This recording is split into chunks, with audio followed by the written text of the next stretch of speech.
Hello everybody! Kamusta po kayong lahat? In this video, I'm going to discuss when to use yung phrase na was going to and were going to. Okay? In my previous video, na-discuss ko na sa inyo na kapag meron tayong plano or pinlano in the past, okay? Tapos yung plano na yon hindi siya natupad kasi maaaring sa ilang kadahilanan katulad ng nakalimutan, okay? Halimbawa, nakalimutan natin. Kaya hindi natin nagawa yung pinlano natin. Gumamit tayo dyan ng be supposed to, okay? Sa mga hindi pa po nakakapanood ng be supposed to, ilalagay ko na lang po yung link dito sa description or dito na lang after ng video na to para mas maintindihan ninyo kung kailan ginagamit yung be supposed to. Yung be supposed to, pwede natin gamitin nga yan kapag meron tayong plano katapos hindi siya natupad. Kaya lang, pag nagsusulat ka, for example, nagsusulat ka ng articles, nagsusulat ka ng mga essay, o kaya nagsusulat ka ng kwento, o kaya nagkukwento ka kung anong nangyari, okay?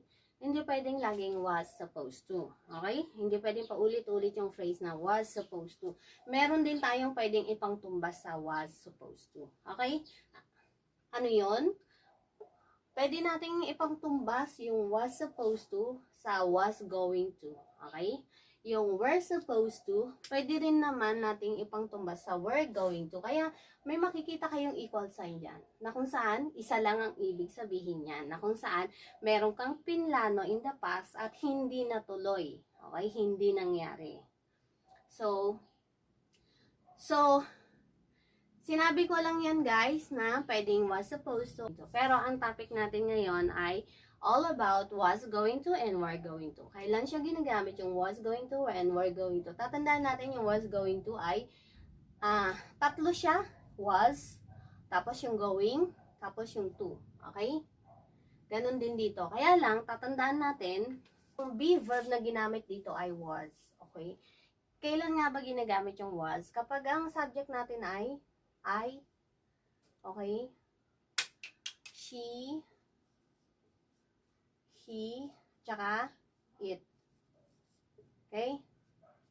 I, she, he, it. Okay? And then, yung were, na supposed to, pag ang subject naman natin na pinag-uusapan ay you. Okay? You, yung kausap mo ikaw. Okay, you. Tapos, we, pag sinabing we, ako, o kaya tayo. Okay? Then, they. Pag sinabing they, sila. Okay? Okay. So, yan yun. Ito guys, may kwento to. So, lalagyan ko gawa tayo ng kwento. So, for example, today is Saturday. Okay? Saturday ngayon. Okay, Saturday.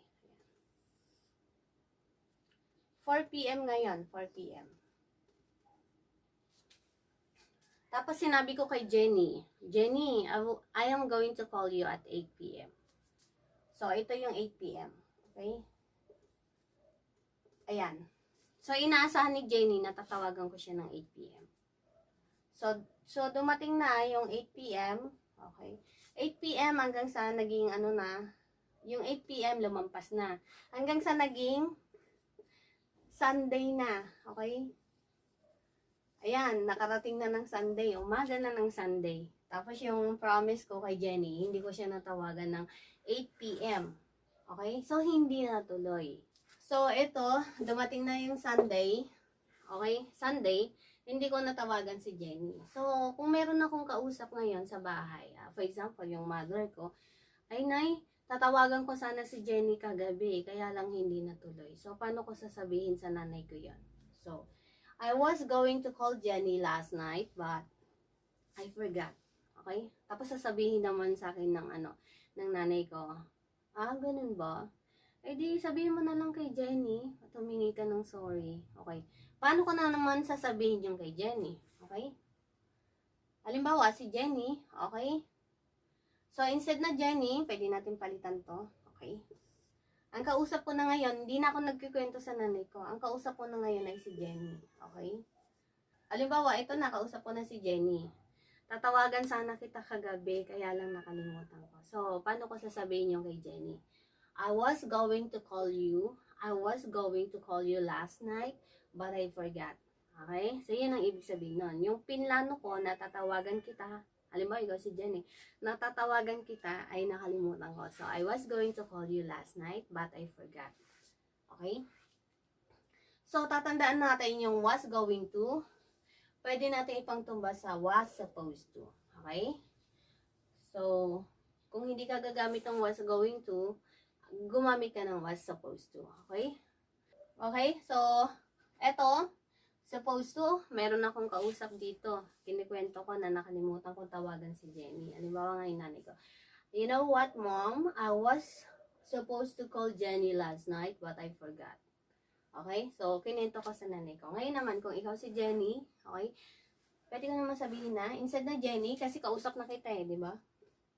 Palitan natin to ng you. So, tatawagan sana kita kagabi, kaya lang, nakalimutan ko. So, I was supposed to call you last night, but I forgot. So, tatandaan natin, was ang ginamit natin na be verb kasi I yung subject. Okay, katulad ng sinabi ko, kapag ang subject natin ay I, he, she, at saka it, gagamit tayo ng was. Okay, was na be verb. So, I was going to, he was going to, she was going to, it was going to. Okay, pag ang subject natin ay you, we, at saka they, you were going to, we were going to, and they were going to. So, for example, he was going to finish his assignment, but his friend Alex came over. Okay, so tatandaan natin na after ng to, okay, after ng to, ang verb natin ay nasa base form. Okay, yung main verb na walang ed, walang ing. Yung salitang ugat ng verb. Okay, ganun din dito sa example ko, tatandaan natin. Okay, so pag sinabing he was going to, hindi pwedeng ang susunod na verb ay may ing. He was going to finishing. Okay? So, dapat nandun lang sa base form. Okay? So, he was going to finish his assignment, but his friend Alex came over. Okay? So, ibig sabihin yan, tatapusin niya sana yung kanyang assignment. Okay? So, kailan? Lalagyan natin to. Halimbawa, yesterday. Okay? Okay, last night. So, he was going to finish his assignment yesterday. Kahapon. Or he was going to finish his assignment last night, kagabi, ibig sabihin. But his friend Alex came over. So, ibig sabihin ng came over, tatandaan natin, yung came over ay galing sa phrasal na, yung came over galing sa phrasal verb na come over. Na kung saan ang ibig sabihin yan ay visiting someone's home. Ibig sabihin yan, halimbawa, bumisita ka sa isang bahay ng kaibigan mo. Okay? Halimbawa, pag sinabing come over, for example, ako, I came over to my friend's house. Ibig sabihin, bumisita ako sa bahay ng yan. Okay? So, kung pupunta ka sa bahay ng may bahay, bumisita ka sa bahay ng may bahay, yan yun, gagamit tayo ng come over. Okay? So, ito, si Alex, bumisita sa bahay niya. Ibig sabihin, okay? Bumisita siya. So, ibig sabihin nito, tatapusin niya sana yung assignment niya kahapon. Kaya lang, bumisita ang kanyang kaibigan na si Alex.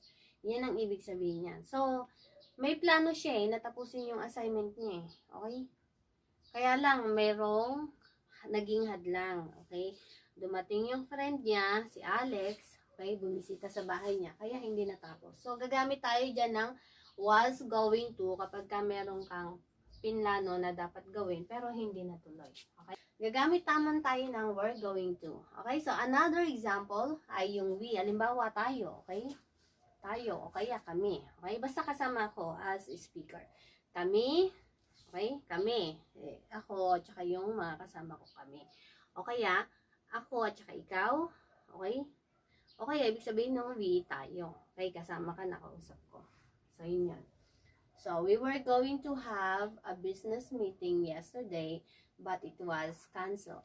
So, ibig sabihin yan, magkakaroon sana tayo ng business meeting. Okay? Magkakaroon sana tayo ng business meeting kahapon, pero na-cancel.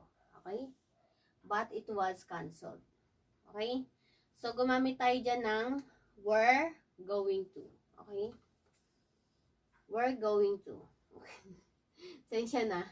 Gumamit tayo ng we're going to. So, kung hindi ka gagamit yan ng was going to, pwede kang gumamit ng was supposed to. Okay? He was supposed to finish his project. Okay, he was supposed to finish his assignment, but his friend Alex came over. Okay, ito, we were supposed to have a business meeting yesterday, but it was canceled. So, madali lang, di ba? Okay, ito na yung mga examples na ginawa ko, guys. Gumamit tayo ng was going to, okay? So, tatandaan natin, instead ng was going to, pwede nating gamitin yung was supposed to. Pag we're going to, ang gagamitin naman natin ay we're supposed to. Okay? So, ito, another example ng mga was going to. Okay? So, I was going to bring my umbrella but I forgot. Okay? So, dadalhin ko sana yung payong, pero nakalimutan ko. Okay, yung I was going to tell him the truth but he didn't give me a chance. So, for example, mayroon akong boyfriend o kaya asawa, merong nangyari na nakita niya, tapos na-misinterpret niya. Okay, nagselo siya. Akala niya, niyakap ko talaga yung isang guy, pero hindi niya alam na, kaya ako napakayakap sa kanya, kasi masyado siyang umiiyak at naawa ko sa kanya. Kaya napayakap ako sa kanya. Ngayon, yung boyfriend ko, kaya asawa ko, na-misinterpret niya yun, kaya nagalit siya sa akin. Okay, so, ang gagawin ko ganito. Sasabihin ko sana sa kanya yung totoo. Okay? Pero, hindi niya ako binigyan ng pagkakataon. Okay? So, I was going to tell him the truth, but he didn't give me a chance. Okay? Next. I was going to tell Peter about John's secret, but the phone rang. So, for example, masyado ako matandaan. Si John, merong sekreto na sinabi sa akin. Okay? Ngayon, yung sekreto ni John, sasabihin ko sana kay Peter. Okay? Kaya lang, biglang tumunog yung phone. So, paano mo sasabihin yan? Sasabihin ko sana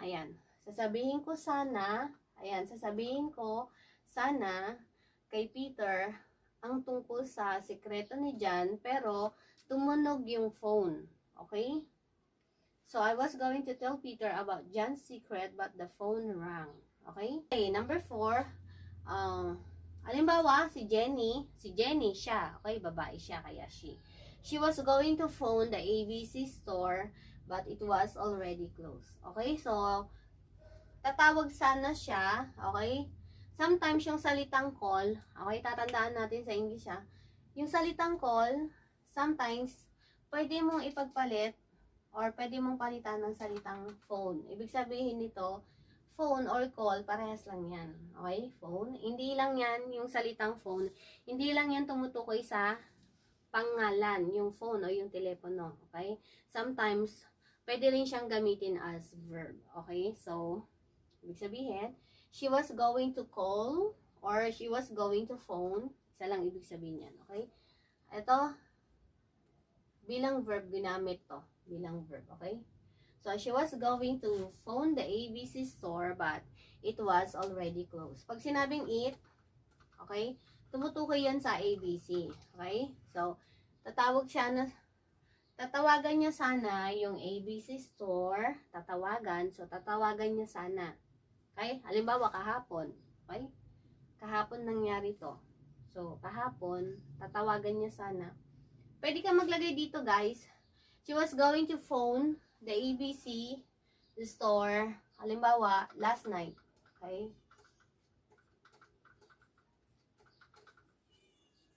Okay? Pwede yan. She was going to phone the store last night, but it was already closed. Okay? So, kung gusto mong magsulat ng mga ganito, yung gagamit ka ng was going to or was supposed to, kung hindi alam ng kausap mo kung kailan yung binabanggit mo na sana gagawin yung isang bagay, kung hindi alam ng kausap mo, ilalagay mo dyan kung kailan. Okay? Pwedeng last night, yesterday, last month, last Monday. Okay? Pero kung ang kausap mo naman, alam niya kung kailan yung tinutukoy mo, sometimes, you don't need to indicate kung kailan yon.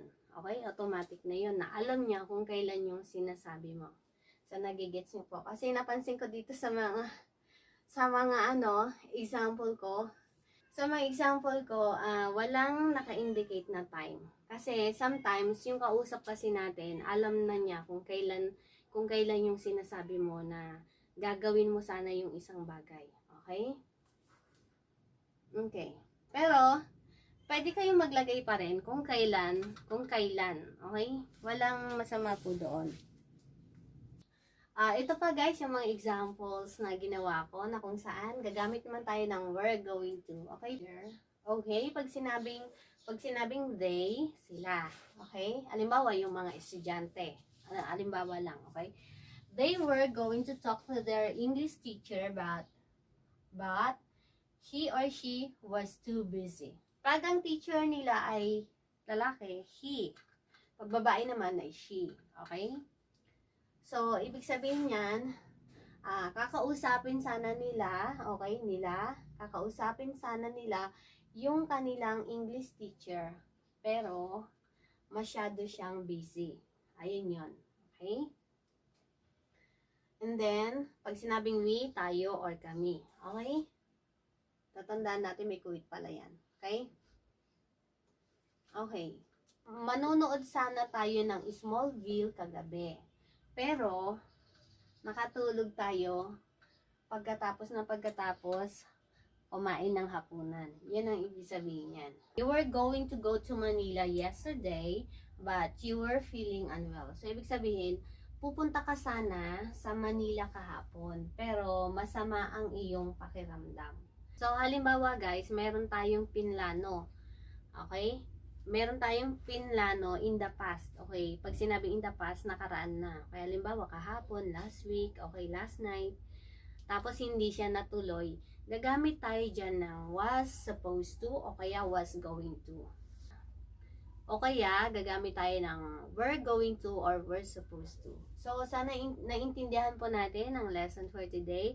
At kung nagustuhan nyo po ang ating lesson, sana i-click nyo po yung like at don't forget po lagi yung mag-comment po sa mga videos ko bilang pagsuporta na lang po sa aking channel. At salamat po ng maraming sa pakikinig.